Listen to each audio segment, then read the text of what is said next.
Hello, maligayang pagbabalik sa aking channel. Alam ko ay naabangan nyo ako. Para masaya ang buhay nyo ngayon, panoorin nyo ang video na to hanggang dulo.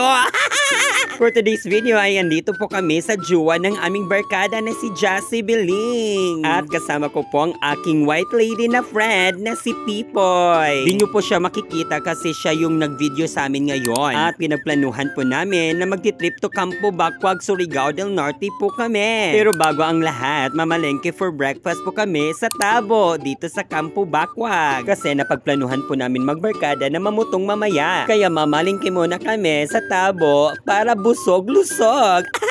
Okay guys, andito na po tayo sa Tabo. Hindi pa po kami nakapag-isip dyan kung ano yung lulutuin namin. Kaya hanap lang kami ng hanap dyan sa palengke. And finally, napag-isipan po namin na magluluto na lang kami ng adobong manok. Para maganda naman at sariwa yung pamutong namin mamaya.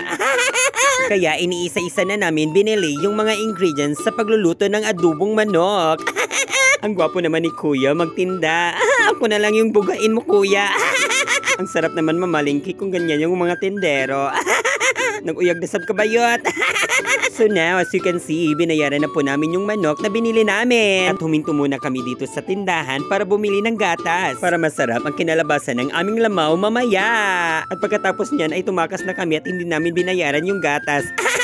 Joke lang. At ngayon, iniisa-isa na po namin yung mga pangsagol namin sa adobong manok. Binili po namin ang sibuyas, bawang, toyo, soka, magic sarap. Hindi po ito sponsored, baka naman. At iba pang mga pangpalasa sa pagluluto ng adobong manok. At paminta pa pala, nakalimutan po namin kaya huminto kami dito. So ayan, papauwi na po kami para magluto ng aming adobong manok sa bahay ng aming kaibigan na jowa ni Mayor Jassy na si RJ. Hep, kalimutan na lang natin ang lahat. Huwag lang ang aking paboritong panghimagas, ang saging. Wow, saging. So ayan, nakita nyo naman, yan po yung mga pinangbili namin dito sa Tabo. Kaya wag na tayong magpatumpik-tumpik pa, umuwi na tayo kasi gutom na. Amura man ako busis ng kutsin na waya pa mag-start. So ayan, nakarating na po kami sa bahay ng aming kaibigan at maghahanda na kami para sa aming breakfast. Para malasap namin ang tunay na sarap. Wow, legs! And finally, andito na kami sa bahay ng aming kaibigan. At ito nga pala ang bahay ni RJ, ang jowa ng aming pinakamagandang mayor na si Mayor Jassy. So ayan, ilalagay na po namin yung mga binili namin sa lamesa at matutulog na po kami. And finally, nakaluto na rin. Yan po yung finished product ng adobo namin. Gamay na lang po yan kasi hindi po namin nabidyohan yung pagkain namin kanina kasi gutom na po kami. So ngayon guys, ay pupunta na kami ng bukid para mamutong. Okay, kasama ko po ang aking kaibigan na si Pipoy at si Mayor sa pamutong. Kasama rin ang manliligaw kong mandayagay at si RJ na nakapula, jowa ni Jassy. Malayo-layo raw ang butungan dito nila RJ. Kaya lumipad ang aming team ng maaga para makakuha kami ng marami at makauwi kami ng maaga. Diba ang saya-saya? Dito guys, nasa atbang lang yung butungan nila RJ. Malapit na po tayo sa padulngan. Kaya hinay-hinay lang, baka mahulog sa puso niya. Char! And finally, nakarating na po tayo dito sa butungan nila RJ. Pahuway muna tayo saglit bago kumuha ng butong. So while waiting at nagpahuway, mag-vlog muna tayo back to back. And i-follow nyo rin po ang social media ni Mayor Jassy Biling para more chances of winning. So ayan, kumuha na po kami ng isang butong para sample kung hinog ba o hilaw or may unod ba o wala. Kaya nagsimula na rin kami maglamaw. Baka akala nyo wala akong tabang dyan. Ako po yung tagakuha ng mga nalaglag na butong na kinuha ng aking jowa. Char! Meron po kaming tinatawag na division of labor para masaya ang kain mamaya. Walang bangayan.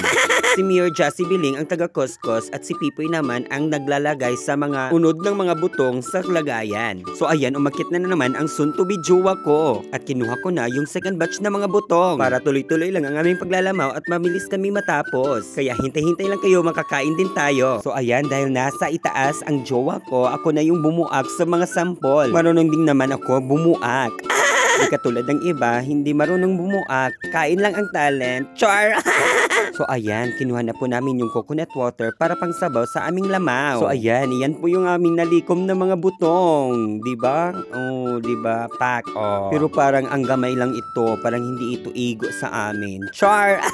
Kaya napagdesisyonan na lang namin na umuwi na lang sa bahay nila RJ. At dahil may katapad ang bahay nila RJ na coconut tree, napagdesisyonan namin na magkuha na lang ng butong na pandugang sa aming lamaw. Dahil ang nakuha namin sa bukid ay hindi po igo sa amin. Kaya umakyat na naman yung future jowa ko at kumuha ng 1,000 buwig. Char!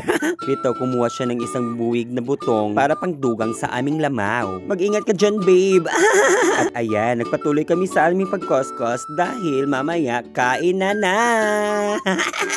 O diba, pag may tiyaga, may nilaga. Pag may itinanim, may aanin. Thank you to you, my loves. Nang dahil sa'yo, nakalamaw kami ng butong. Mapadagdag sa buhay namin, char. So ayan guys, kain na po tayo.